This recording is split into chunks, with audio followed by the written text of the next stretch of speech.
मोरी सुधारै सो सब भांति, जासु कृपा नहीं कृपा घाती। राम सुस्वामी कुसेवक मोसो, निज दिशि देखि दया निधि पोसो। अयोध्या कांड दोहा 323 से आगे की चौपाई। राम मातु गुर पद सिरुनाई, प्रभु पद पीठ रजाय सुपाई। नंदी गाँव करी परन कुटीरा, किन्न निवासु धर्म धुर धीरा। जटा जूट सिर मुनि पट धारी, महिखनी कूस साथरी सवारी। असन बसन बासन व्रत नेम, करत कठिन ऋषि धरन धर्म सप्रेमा। भूषण बसन भोग सुख भूरी, तन मन तन बचन तजेन तिन तूरी।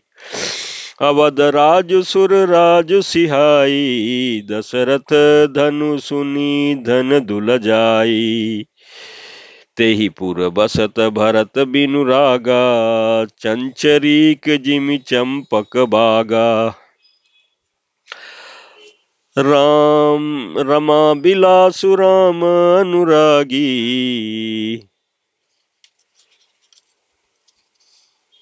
तजत बमन जिमि जन बड़ भागी। राम प्रेम भाजन भरतु, बड़े नोहि कर तूती। चातक हंस सराहित, टेक विवेक विभूति। प्रमात सियावर रामचंद्र शंकर जीवजो। अयोध्या कांड दोहा 324। इस चौपाई के प्रसंग में तुलसीदास जी कहते हैं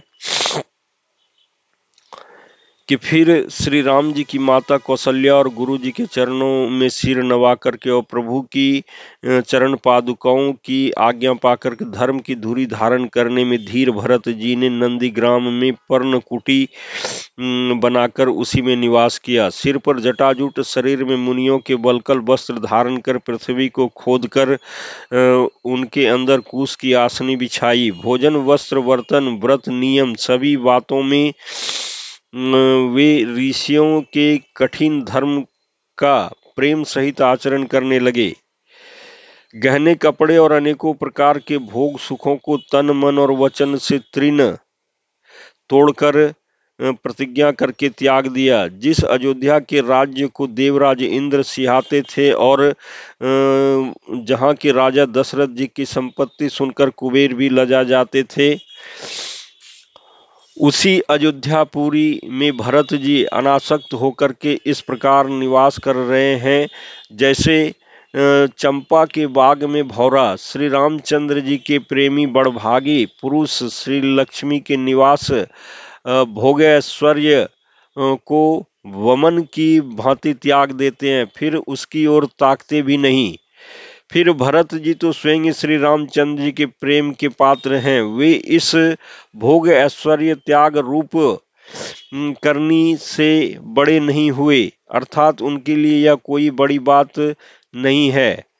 पृथ्वी पर का जल न पीने की टेक से चातक की और नीर क्षीर विवेक की विभूति, शक्ति से हंस की भी सराहना होती है।